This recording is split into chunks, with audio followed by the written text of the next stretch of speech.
Vamos, Cruzeiro. Vamos não. Bom, hoje, dia 23/11, 5 horas, o jogo já é para começar. Tem torcedor argentino aí já chorando, e olha que o jogo nem começou, tá certo? É muita emoção. Estamos aqui para falar sobre os palpites da rodada 35 do Campeonato Brasileiro Betano 2024, ok? Tivemos na rodada passada, resumo recente, foi uma das análises que deram um green absoluto, pagando uma odd de 35, sem muita propaganda porque demorou muito de uma para outra, certo? Como eu disse, é um tipo de análise que a gente tem que ir colocando em pauta devagarzinho para ver se dá certo ou se não dá.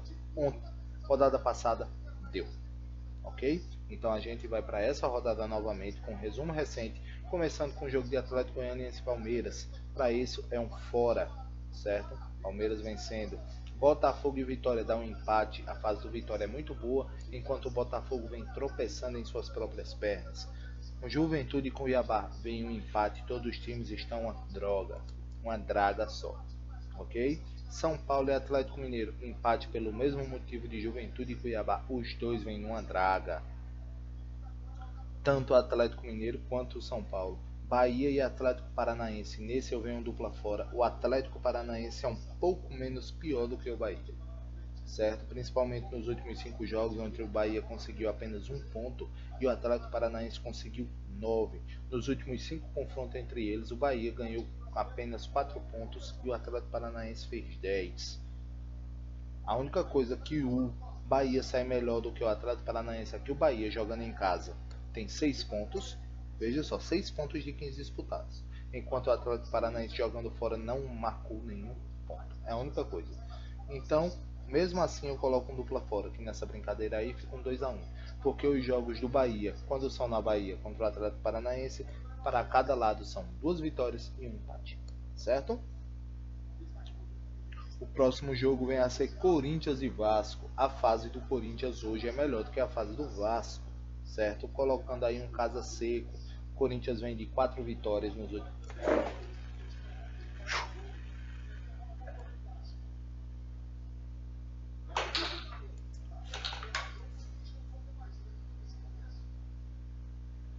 Desculpem.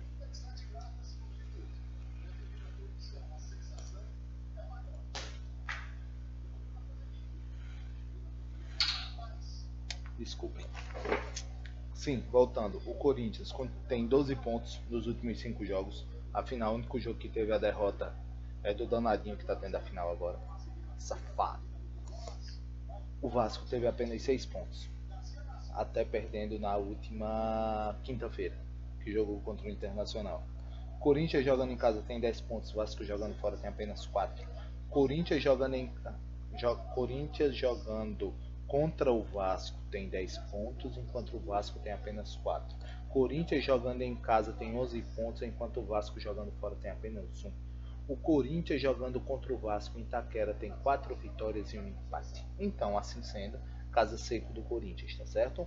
Internacional e Bragantino, casa seco do Internacional. Faz o Internacional bem, é tanto que ele é o líder do retorno do Campeonato Brasileiro. Fluminense e Criciúma, casa seco. Gol do Racing. Gol do Racing. Fluminense e Criciúma, casa seco, certo? A fase do Fluminense melhor do que o Criciúma. O Criciúma começou só ladeira abaixo, certo? Fortaleza e Flamengo vem aí um dupla fora do Flamengo. O Flamengo tendo um melhor aproveitamento ultimamente do que o próprio Fortaleza. Olha, Fortaleza nos últimos 15 jogos marcou 9 pontos. O Flamengo marcou 13. Fortaleza contra o Flamengo, independente do mando, o Fortaleza sai melhor. Tem 9 pontos, enquanto o Flamengo tem apenas 6. O Fortaleza jogando em casa tem 10 pontos. O Flamengo jogando fora tem 11. O Fortaleza jogando contra o Flamengo dentro de Fortaleza ganhou apenas 4 pontos, enquanto o Flamengo ganhou 10. Tá certo? Então, recapitulando. Atlético Goianiense fora, Botafogo empate, Juventude empate, São Paulo empate.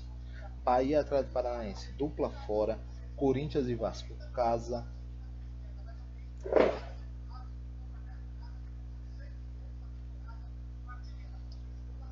Internacional e Bragantino casa, Fluminense e Criciúma casa, Fortaleza e Flamengo dupla fora.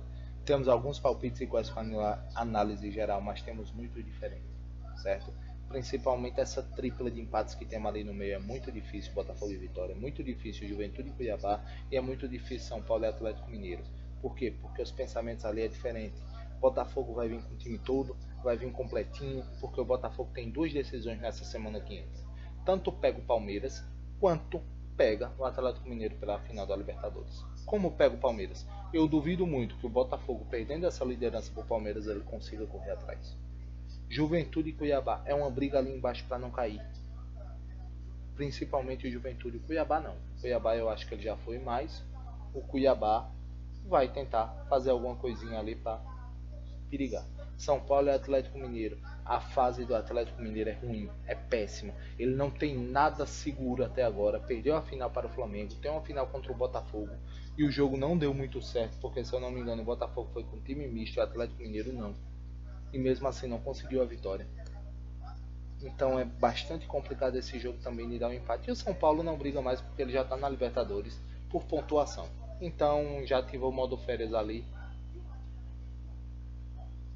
certo? Então eu acho que a dificuldade mais ou menos é essa. E vamos ver aí o que é que dá. Pessoal, curtam, comentem, compartilhem. Esses são os palpites para a rodada 35 do Campeonato Brasileiro que começa hoje às 7h30, tá certo? Valeu, pessoal. Fui!